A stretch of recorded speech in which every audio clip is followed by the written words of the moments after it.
deserve love. It was about loving herself enough to pursue better health, while already knowing she was valuable exactly as she was.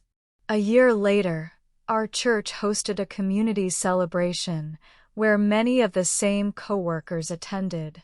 They were surprised, not because Grace looked different, but because the happiness between us was impossible to ignore. She radiated confidence that had nothing to do with appearance. The people who once laughed quietly approached us with sincere apologies, admitting they had learned an unforgettable lesson from that single evening. Standing beside Grace that afternoon, I realized that true beauty had never entered the restaurant wearing a certain dress size.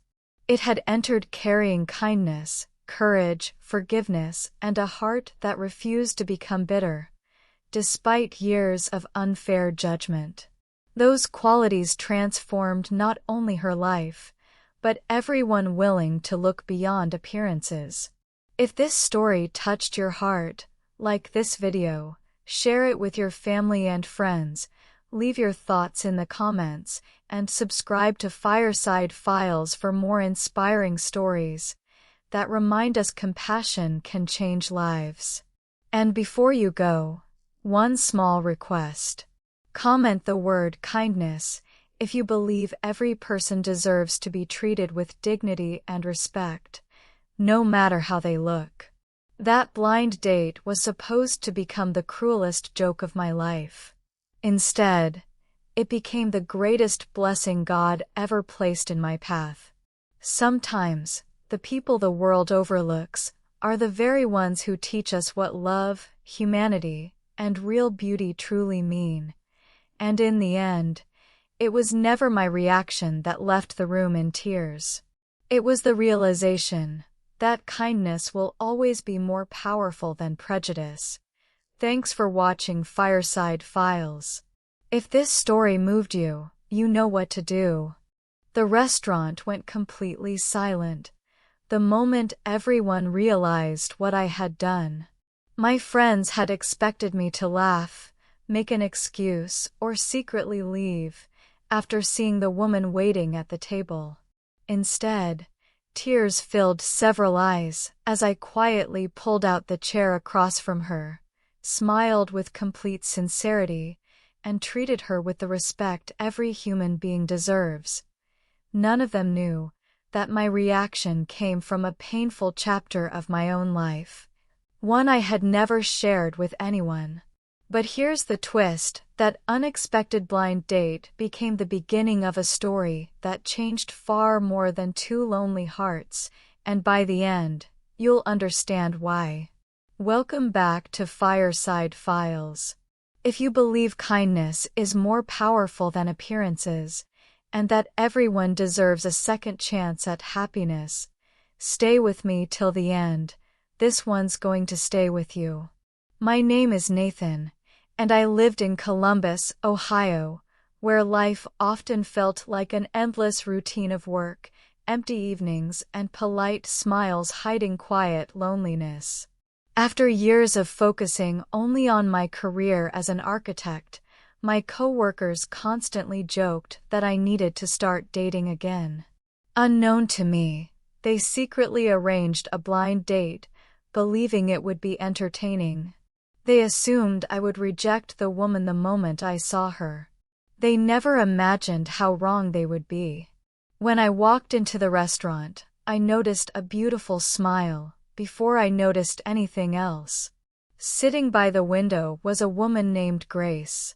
She was plus-sized, dressed elegantly in a soft blue dress, with gentle brown eyes that carried years of disappointment, hidden behind remarkable kindness. She stood nervously when she saw me approaching, clearly expecting another painful rejection, before the evening had even begun. Her hands trembled slightly as she greeted me, as though she had experienced this same heartbreak many times before. As we shared dinner, something remarkable happened. Instead of awkward silence, there was laughter. Instead of judgment, there was curiosity. Grace spoke about her work as a children's librarian, where she spent every day encouraging young readers to dream bigger than their circumstances.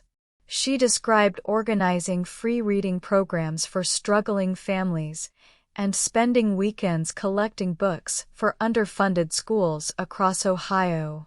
Every story she shared revealed compassion that could never be measured by appearance. Meanwhile, I found myself remembering my younger sister, Sarah. Years earlier, after surviving a serious illness, the medication she depended on caused dramatic weight gain. I watched strangers whisper about her, friends disappear from her life, and even family members treat her differently. The brightest person I knew slowly began believing she was unworthy of love, simply because society judged her body before seeing her heart. She passed away several years later, after complications unrelated to her weight, but I never forgot how deeply careless words had wounded her spirit. Looking at Grace, I recognized the same guarded smile Sarah used to wear whenever she expected rejection. And that's when everything changed. Halfway through dinner, one of my coworkers accidentally revealed the truth. The blind date had never been intended as a sincere attempt to help me find someone. It had been organized as a cruel joke, with several people waiting nearby to see how quickly I would walk away. The realization hit everyone like a heavy storm. Grace quietly lowered her eyes, already preparing herself for another humiliating ending. Instead, I stood, walked around the table, and gently took my seat beside her, rather than across from her. I thanked her for spending her evening with me, and told everyone present that the only embarrassing thing happening in that restaurant was the way people judged another human being based on appearance, instead of character. The room became painfully quiet. Some people looked at the floor, others wiped away tears. For the first time, many of them realized that what they had considered harmless entertainment had become someone's deepest emotional wound. From that evening forward, Grace and I continued meeting. We explored parks throughout Ohio, volunteered together at community food banks, visited bookstores, attended church events, and discovered that our greatest joy came from serving others, rather than impressing anyone. She encouraged me to become more patient, while I reminded her daily that her worth had never depended on a number printed on a scale. Together, we learned that healing often begins when someone chooses to see the soul instead of the surface.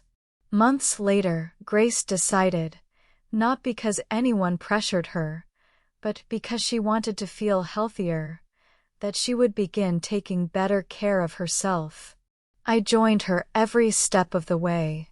Some mornings, we celebrated small victories during peaceful walks around the neighborhood. Other weeks were filled with setbacks, frustration, and discouragement. Yet, unlike every painful experience she had endured before, this journey was never about changing herself to